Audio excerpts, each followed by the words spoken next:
बिस्मिल्लाहिर्रहमानिर्रहीम। अस्सलाम वालेकुम। Rabbi ज़िदनी इल्मन rabbi ज़िदनी इल्मा।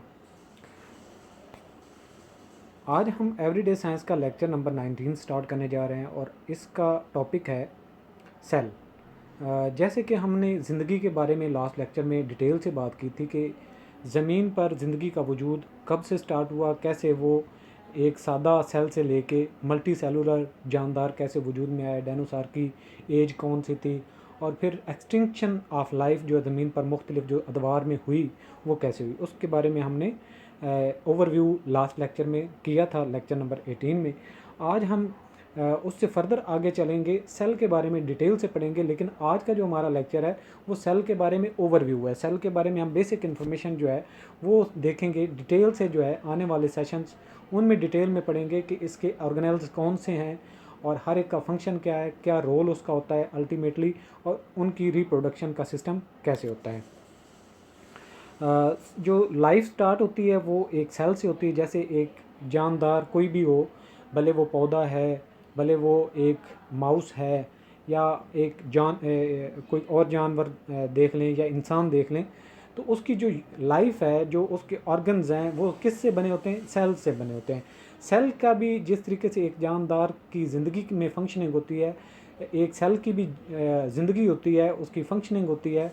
वो अपने मुख्तलिफ उसकी एक्टिविटीज़ उसमें टेक प्लेस हो रही होती हैं, और कई सारे जो सेल हैं वो मिल के जो है ऑर्गन्स बनाते हैं, मालिक्यूल्स और ऑर्गन्स। इस तरीके से उनकी आगे डेवलपमेंट चलती रहती है। इसके बारे में हम डिटेल से ही कवर करेंगे, लेकिन आज हम सिर्फ और सिर्फ इंट्रोडक्शन पे ही बात करेंगे सेल के बारे में। बेसिस ऑफ दी सेल क्या है? सेपरेटेड फ्रॉम आउटसाइड वर्ल्ड, कि इसकी बाहर की दुनिया एक अलग होती है, लेकिन इसको एक कवर किया होता है इसकी बॉडी को, जिसको हम सेल मेम्ब्रेन्स कहते हैं। आगे हम एंड पे चल के एक छोटा सी वीडियो भी कवर करेंगे, उसमें देखेंगे कि किस तरीके से सेल की फंक्शनिंग है। उसमें आपको ओवरव्यू काफ़ी अच्छा हो जाएगा। लेकिन उससे पहले अगर आपको कुछ इन्फॉर्मेशन होगी तो आपको वो और भी इंफॉर्मेटिव और इंटरेस्टिंग लगेगी। इसके अलावा stores DNA for biological information. कोई भी जानदार है उसकी स्पेसिफिक जो कैटेगरीज़ है, उसकी जो खसूसियात हैं, वो डीएनए सेल में होती है। डीएनए कहाँ पे होता है? ये न्यूक्लियस में होता है। तो एक इंसान की जो पहचान होती है डीएनए से की जा सकती है, क्योंकि उसका यूनिक डीएनए जो नंबर होता है, उसकी जो जितनी रिप्रोडक्शन आगे हो रही होती है उसमें वो नंबर सेम चल रहा होता है। इसके अलावा DNA stored in nucleus depending of types of the cell, कि सेल किस किस्म का है, और ये डीएनए जो होता है न्यूक्लियस में मौजूद होता है। इसके बाद होता है टाइप्स ऑफ सेल्स। ये आने वाले लेक्चर्स में हम मज़ीद डिटेल में पढ़ेंगे, लेकिन यहाँ पे एक होते हैं प्रोकैरियोट्स, जिसमें न्यूक्लियस नहीं होता।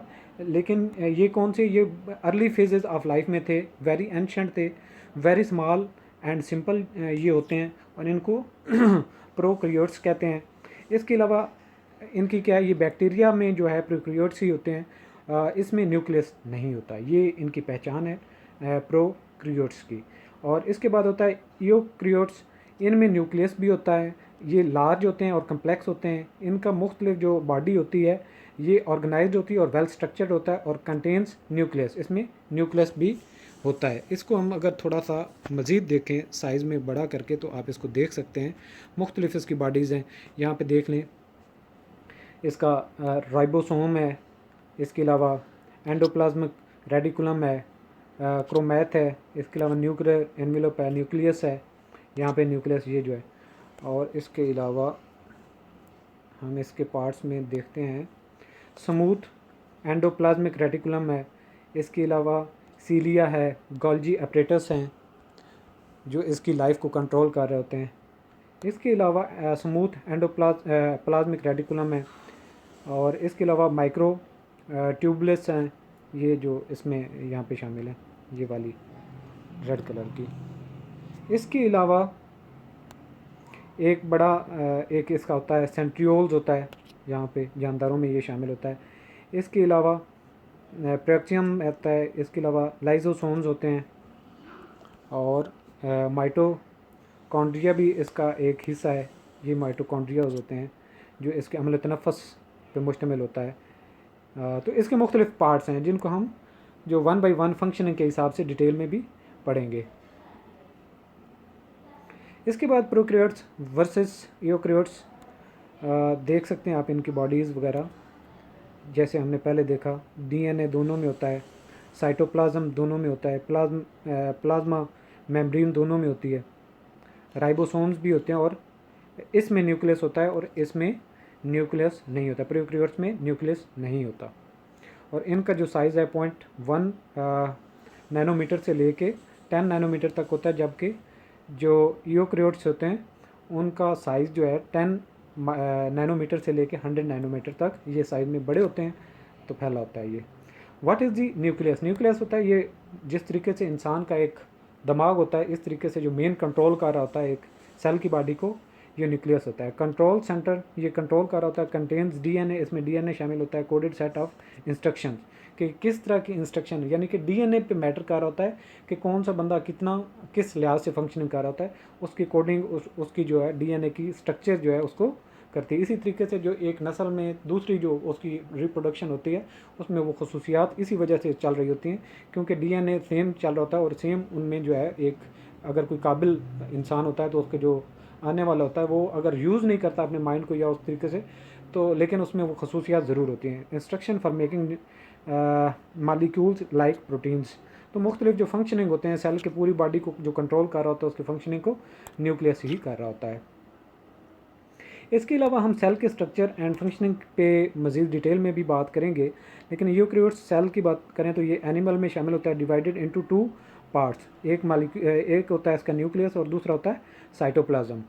ये एक न्यूक्लियस है और बाकी जो इसका है पार्ट साइटोप्लाज्म है। Contains many functional little organs, जिसको हम ऑर्गेनेल्स कहते हैं। मुख्तलिफ जो बाकी पार्ट्स हैं उनको हम ऑर्गेनेल्स कहते हैं। अगर हम तरतीब से इनका मुताला भी जब करेंगे तो 1 बाय 1 करते जाएंगे, तो सबसे पहले इसका पार्ट आता है न्यूक्लियस, न्यूक्लियोलस, और इसके अलावा आता है न्यूक्लियस और राइबोसोम्स, वेसिकल, और इसके अलावा रफ ईआर आता है, गोल्जी अपरेटस आते हैं, साइटो स्केलेटन आता है जिसका बॉडी होती है, स्मूथ ईआर आता है। ईआर का मतलब होता है एंडोप्लाज्मिक रेडिकुलम। तो एंडोप्लाज्मिक रेडिकुलम एक रफ होता है, एक स्मूथ होता है, और इसके अलावा एक माइटोकॉन्ड्रिया होता है जिसमें अम्ल तनफ़ुस होता है, एक वैक्यूल होता है, ये बड़े साइज़ का जानदारों में शामिल जो होते हैं पौधे वगैरह उनमें वैक्यूल्स होते हैं। इसके अलावा साइटोप्लाज्म होता है और लाइजोसोम्स होते हैं। ये इनके मुख्तलिफ पार्ट्स हैं। अब पार्ट्स के नाम तक की आप अपने आप को अभी तक लिमिट करें, आगे चल के हम इनकी फंक्शनिंग के बारे में बात करेंगे। सेल स्ट्रक्चर आप देख लेंगे और इसके फंक्शन डिटेल में, जैसे मैंने आपको पहले भी जिक्र किया, डिटेल में आने वाले लेक्चर में हम पढ़ेंगे। लेकिन इस लेक्चर को ख़त्म करने से पहले हम इसकी ज़रा एक दफ़ा वीडियो भी देख लेते हैं ताकि आपको आइडिया इसका हो जाए। यहाँ पे ये सेल की बॉडी है, ये एक मूविंग सेल जो है अपनी ये इसकी हरकत भी कर रहा होता है। इसके अलावा ये सेल मेम्ब्रेन होती है, इसका जो आउटर एरिया है, ये इसके अंदर जितनी भी बॉडी है जहाँ पे ये एक प्लाज्मा टाइप होता है इसको साइटोप्लाज्म कहते हैं। ये सेल है और इसके अंदर का जो हिस्सा है ये जो जामुनी कलर का इसको न्यूक्लियस और डीएनए होता है इसका। ये प्रोकैरियोट्स सेल है, दूसरा राइट साइड पे जो है इसका स्ट्रक्चर जो है दूसरे से मुख्तलिफ होता है, लेकिन जिसका हम मुताला अभी कर रहे हैं ये यूकैरियोटिक सेल है। दरमियान में इसका न्यूक्लियस है।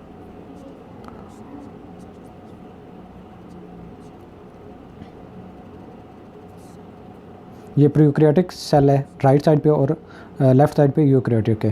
प्रोकैरियोटिक का अगर मुताला हम करें तो इस तरीके से इसकी मूवमेंट होती है और इसका इंटरनल स्ट्रक्चर जो है जेनेटिक मटेरियल, इसका ज़रा आप देख लें कि कैसा स्ट्रक्चर होता है और फंक्शनिंग ये अंदर से कैसे कर रहा होती है उसकी बॉडी में।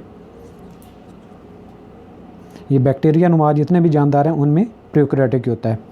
और ऑर्गेनेल्स किसको कहते हैं? वो जो छोटे पार्ट्स होते हैं सेल के अंदर जितने भी होते हैं उन सबको ऑर्गेनेल्स कहते हैं, और लिटिल ऑर्गन भी इंग्लिश में हम कह सकते हैं उनको।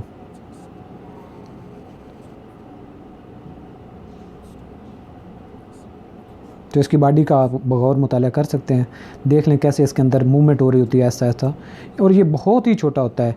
और डीएनए का स्ट्रक्चर देख लें तो इस तरीके से इसके डीएनए की होती है बनावट, एक पूरी होता है, मतलब ये सेल के अंदर मज़ीद डीएनए, पूरे सेल न्यूक्लियस के अंदर डीएनए होता है। ये क्रोमेटिन होते हैं, इनकी बॉडी, इनकी मूवमेंट देख लें, इनके कैसी प्रोडक्शन सिस्टम कैसे होता है, दो बॉडीज़ कैसे आपस में ये प्रोड्यूस जब होते हैं तो अलग अलग कैसे हो जाते हैं।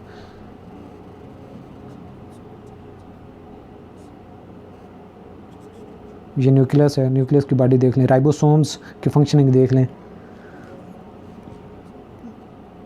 आगे चल के हम इनको मज़ीद डिटेल में पढ़ेंगे कि हर एक का सेल के अंदर क्या क्या फ़ंक्शन है। ये एक बड़ा अल्लाह ताला ने बड़ा एक निज़ाम अपना एक बनाया हुआ है, हम तो इतना सोच भी नहीं सकते। और कितने बहुत ज़्यादा सेल हों तो हमारी जो एक नीडल है उसकी जो पेन है उसके ऊपर वो कवर हो सकते हैं, इतने इनकी साइज़ छोटा था। ये साइटोप्लाज्म होता है जो प्लाज्मा टाइप होता है, जिसमें जो मुख्तलिफ ऑर्गेनेल्स होते हैं वो मूव कर सकते हैं। इतने फ्रीली नहीं होते जैसे एयर में होते हैं, लेकिन ये एक लिक्विड टाइप होता है, प्लाज्मा टाइप, तो इसमें मूवमेंट इनकी होती रहती है। ये रफ एंडोप्लाज्मिक रेटिकुलम है, इसका स्ट्रक्चर देख लें। और इसके अलावा स्मूथ जो है वो भी देखा था आपने। ये डीएनएज हैं,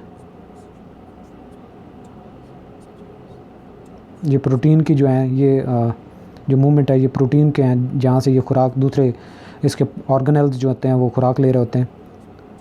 और ये वेसिकल्स होते हैं जो एक प्रोटीन लेके मुख्तलिफ जो है वो सेल की जो है एनर्जी उसको पूरा करते हैं। जहाँ पे जो ये एनर्जी इसने ली है, यहाँ पे इसमें कैसे फंक्शनिंग कर रही होती है और कैसे एक तरीके के बाद डिज़ोल्व हो जाती है।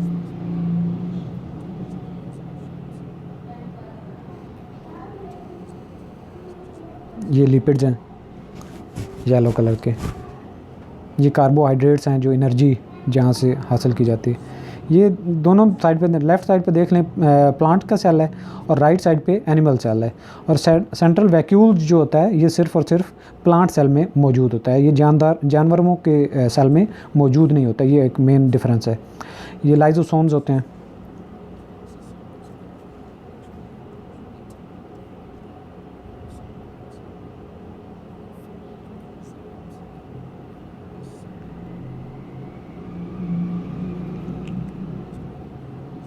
ये माइटोकॉन्ड्रिया है जो जिस तरीके से हमारे फेफड़े काम करते हैं सांस लेने के लिए, इसी तरीके से अमल तनफ़ुस जो होता है सेल के अंदर, रेस्पिरेशन का प्रोसेस इसी में होता है, माइटोकॉन्ड्रिया में।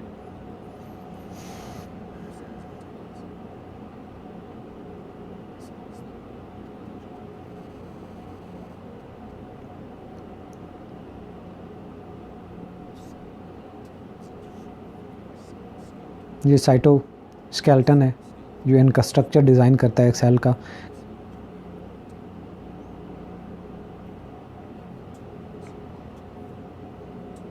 ये माइक्रोट्यूबल्स हैं।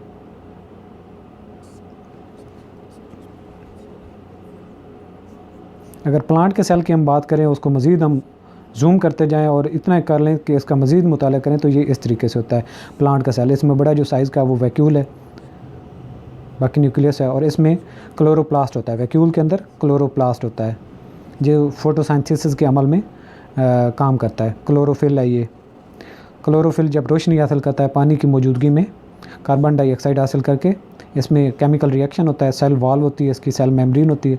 और जो प्लांट का एक सेल होता है, इसकी जो बाहर वाली कवर होता है ये सॉलिड होती है, इसकी जो तय होती है। बाकी भी जो कुछ खसूसियात हैं, जो स्ट्रक्चर्स हैं, वो भी देख लें। अगर एक इंसान का जो लंग्स हैं उनका अगर देखें सेल, तो उसका स्ट्रक्चर एक अपने हिसाब से होगा। देखें ये इस तरीके से इसके अंदर मूवमेंट्स हो रही हैं। मतलब जो बॉडी का जहाँ से सेल आप लेंगे, हर एक सेल का डिज़ाइन, स्ट्रक्चर और फंक्शनिंग अलग से होगी, मुख्तलिफ होगी कि वो किस बॉडी से है। अब दिल का लेंगे जो सेल है वो मुख्तलिफ होगा। बैक्टीरिया कुछ इस तरीके से सेल उसका होता है, जो उसके फ्लैजेला जो होते हैं वो मूवमेंट के लिए काम कर रहे होते हैं।